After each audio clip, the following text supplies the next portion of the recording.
فجر کی اذان کی آواز گاؤں کی پرانی مسجد سے گونج رہی ہے۔ فاطمہ کا گھر ایک کچی اینٹوں کی چھوٹی سی کوٹری جس کی دیواروں پر پانی کے نشانات ہیں۔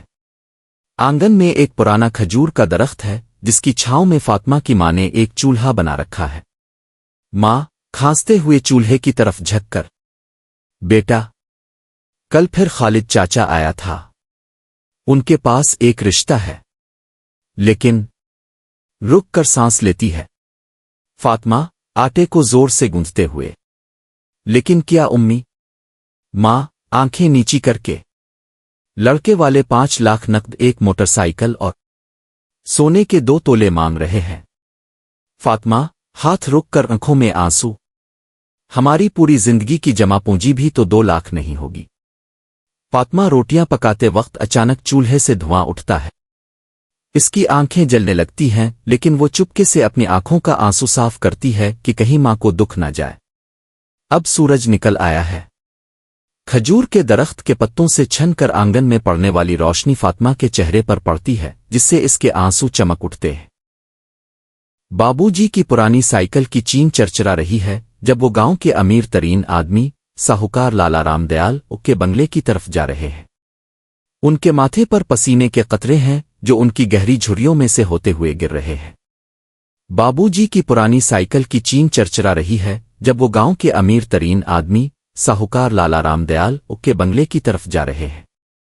ان کے ماتھے پر پسینے کے قطرے ہیں جو ان کی گہری جھریوں میں سے ہوتے ہوئے گر رہے ہیں۔ گاؤں کے چند لوگوں نے بابو جی کی لاش کو کھجور کے پتوں کی بنی ہوئی چارپائی پر اٹھایا ہوا ہے۔ چارپائی کے چاروں طرف لالٹینوں کی مدھم روشنی ہے جو ہوا کے جھونکوں سے جھلملا رہی ہے۔ ماں بابو جی کے پاس گر پڑی ہے، اس کے ہاتھ میں بابو جی کی ٹوٹی ہوئی گھڑی ہے جو دل کے دورے کے وقت رک گئی تھی۔ فاطمہ اپنے ابوا کے پاؤں دھو رہی ہے، اس کے ہاتھ میں ٹوٹا ہوا شیشہ ہے جس سے پانی ٹپک رہا ہے۔ دیوار پر لٹکا شادی والا کیلنڈر خود بخود گر چکا ہے۔ جہیز والا ڈبہ کھلا پڑا ہے، اندر سے کچھ نوٹ ہوا میں اڑ رہے ہیں۔ گاؤں کے مختار صاحب نے آ کر کہا، فاطمہ بیٹا، جنازے کے لیے کم از کم 15,000 روپے چاہئیں گے، تمہارے پاس؟ فاطمہ نے اپنی سلائی مشین کی طرف دیکھا جو اس کا واحد ذریعہ روزگار تھی۔ ماں نے اچانک ہوش میں آ کر جہیز والے ڈبے کو اٹھایا اور زور سے زمین پر پٹک دیا۔ یہ لو، یہ رہا تمہارا جہیز، میرا شوہر تو چلا گی۔ محلے کی عورتیں کفن کے لیے سفید کپڑے لے کر آئی ہیں۔ فاطمہ نے اپنا وہ واحد نیا سوٹ جو اس نے کبھی نہیں پہنا تھا باپ کے کفن کے لیے دے دیا۔ گاؤں کے نوجوانوں نے جنازے کا بندوبست کیا ہے۔ فاطمہ بابو جی کی چارپائی کے پاس بیٹھی ہے۔ اس کے ہاتھ میں وہ قرض کا کاغذ ہے جو بابو جی نے ساہوکار سے لیا تھا۔ وہ آہستہ سے کہتی ہے، ابو میں نے فیصلہ کر لیا ہے۔ فاطمہ صبح ہوتے ہی سلائی مشین بیچنے بازار جا رہی ہے۔ پرانے سامان کی دکانیں جہاں کباڑی چیزیں خریدتا ہے۔ فاطمہ گھبرائی ہوئی آواز میں، چاچا، یہ سلائی مشین لیں گے؟ پورے 6 مہینے پرانی ہے۔ کباڑی مشین کو غور سے دیکھتے ہوئے، بیٹا، یہ تو پرانی ماڈل ہے، زیادہ سے زیادہ 1,500 روپے دے سکتا ہوں۔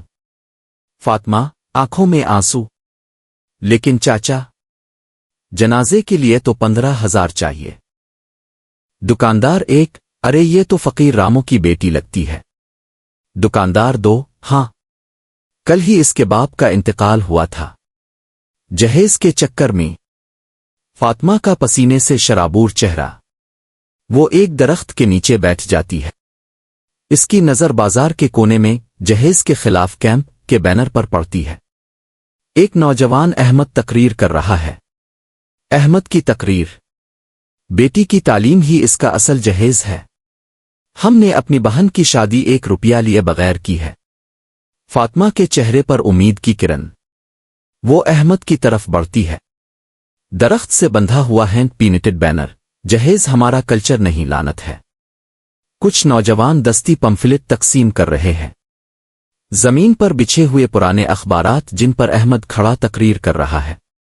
آج تک کسی نے نہیں پوچھا کہ جب لڑکی والے جہیز دیتے ہیں تو لڑکے والے اپنا کیا دیتے ہیں۔ ہجوم میں سے آواز آتی ہے، بے غیرتی، فاطمہ سلائی مشین کو سینے سے لگائے احمد کے قریب کھڑی ہو جاتی ہے۔ اس کے پاؤں میں چپل سے دھول اڑ رہی ہے۔ احمد فاطمہ کو دیکھ کر تقریر روک دیتا ہے۔ بہن کچھ کہنا چاہو گی؟ فاطمہ گھبراہٹ میں سلائی مشین تھامے ہوئے۔ میں یہ مشین بیچنا چاہتی ہوں۔ میرے ابوا کا جنازہ۔ آواز رک جاتی ہے۔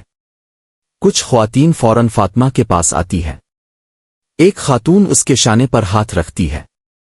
احمد اپنی جیب سے 15,000 روپے نکالتا ہے اور فاطمہ کی طرف بڑھاتا ہے۔ یہ لو بہن، لے لو، لیکن ایک شرط پر۔ فاطمہ کے چہرے پر خوف اور امید کے جذبات۔ وہ پیچھے ہٹتی ہے۔ کیا شرط ہے؟ وہ مائک پر بولتا ہے تاکہ پورا ہجوم سن سکے۔ شرط یہ ہے کہ اب ہمارے ساتھ جہیز کے خلاف مہم میں شامل ہو جاؤ۔ آج سے پہلے میں کبھی مائک کے سامنے نہیں آئی۔ میری آواز کانپ رہی ہے، لیکن میرے ابوا کی روح میرا ساتھ دے رہی ہے۔ میرے ابوا نے اپنی زندگی کے آخری لمحے تک مجھے جہیز اکٹھا کرنے کی کوشش کی۔ آج میں سوچتی ہوں کہ کاش وہ مجھے یہ کہہ جاتے، بیٹا جہیز نہ دینا۔ آپ سب کے گھروں میں بیٹیاں ہیں۔ کیا آپ چاہتے ہیں کہ وہ بھی اپنے باپوں کو جہیز کے لیے مرتے دیکھیں؟ ایک بزرگ اپنی بیٹی کو گلے لگا کر رونے لگتا ہے۔